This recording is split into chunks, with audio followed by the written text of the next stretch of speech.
So you're mentioning in the context of Adams's generation, and Adams especially, there's this tight connection between what they think is right and their actions, right? So there's a tight connection between theory and practice, right, or idea and action in this particular case. Now, as America went from being a colony to declaring independence and then war with Britain, Adams was a man of ideas, right, initially, and self-development, but then he becomes an extraordinary man of action, right, as you tell the story, all of the diplomatic dealings and the organization of the war effort, a veritable hive of physical activity, as well as exhibiting great moral courage in realizing that he and the others are taking on the British Empire, and that's not just a theoretical abstraction, that's something that can actually kill you. So what was Adams like during the Revolution? What was his role as a man of action in bringing the Revolution to a successful fruition? I would say that, I wouldn't separate Adams as the thinker and Adams as the man of action. Mm-hmm. He did both at the same time. So, and I think this is what's most remarkable about John Adams. Throughout the Revolutionary period, from 1765 until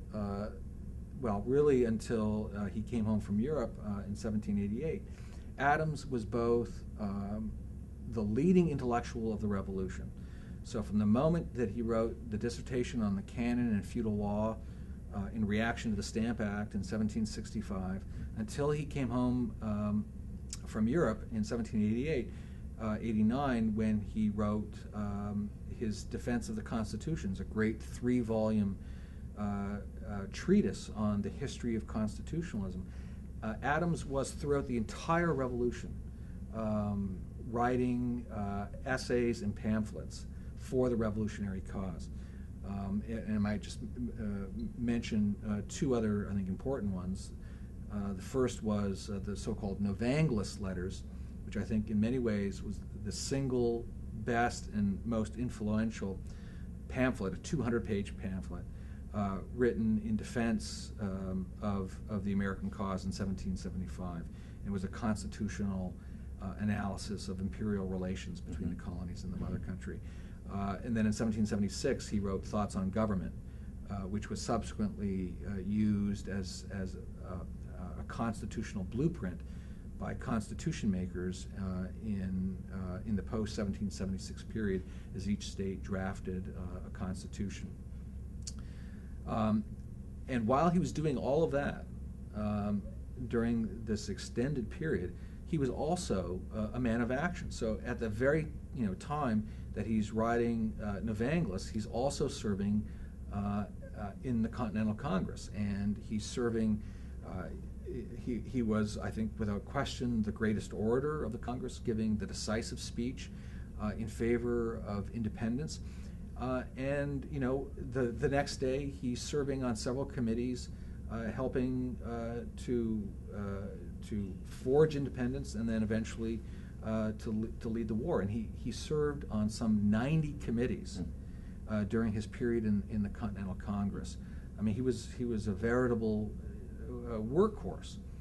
And then, of course, at great risk to himself and to two of his sons, he went to Europe for almost 10 years, where he was one of America's leading diplomats. And again,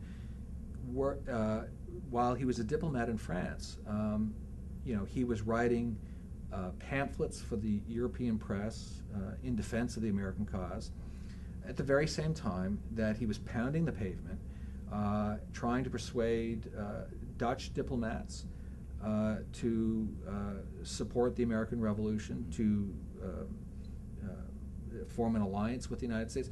And he was also raising money with bankers, money that was desperately needed to keep the war effort going.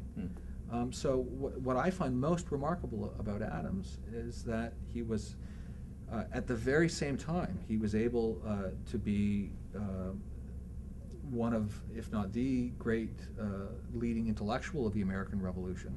At the same time that, in many ways, I think he was the workhorse of the American Revolution, both in the Continental Congress, and then serving as a diplomat in Europe.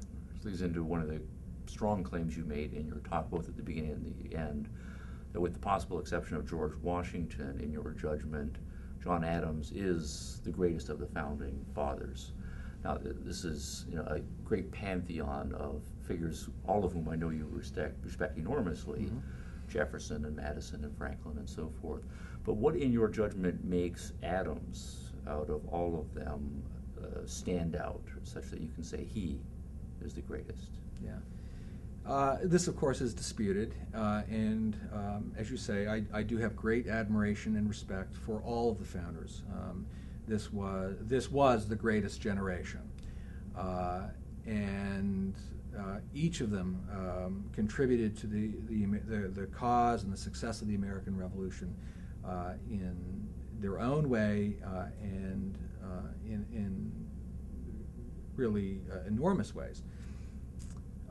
But I do think one can objectively judge Adams to be the greatest of the founders based on what can be objectively measured as his contribution to the Revolution. And that contribution is, I think, easily measured, first in his intellectual contribution to the Revolution. So let me just again mention several of the things that he wrote and their role in the success of the Revolution. So first, for instance, was the Navanglis letters, which, as I said, was, I think, the deepest and ultimately maybe the most influential pamphlet published during the period known as the Imperial Crisis, defending constitutionally the cause of the American colonies against British legislation. The Thoughts on Government essay, published in 1776, was a blueprint, as I said, for several state revolutionary constitutions. He was the author of the Massachusetts Constitution of 1780, which is generally regarded as the best of all state constitutions, and which was also the model for the Federal Constitution of 1787. And then his defense of the constitutions of government of the United States, published just the first volume of which was published just before the Philadelphia Convention of 1787, was influential in shaping the outcome of the federal Constitution. So intellectually, I think Adams really, in many ways, has no equal. And then I think it's also true to say, with the possible exception, obviously, of George Washington, Adams's contribution politically to the Revolution was unmatched. He gave the great speech in the Continental Congress on July 1st, 1776, in favor of independence. That may have been the greatest and most important speech in American history. He served on some 90 committees during the War of Independence, and basically he ran the war effort. I mean, he was head of the Board of War and Ordnance, so it was his job essentially to equip the Army.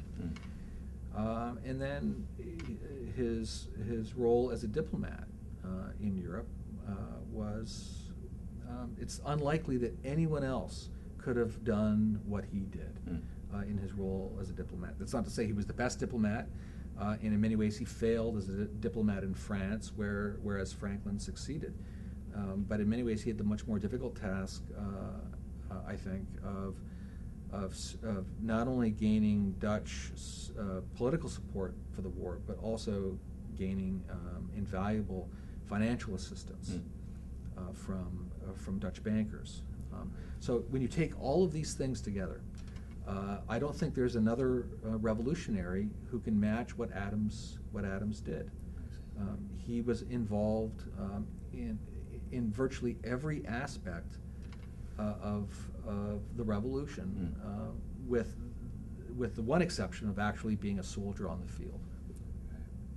Adams in the 21st century now. We owe him a great debt of gratitude for what he did in making the revolution possible.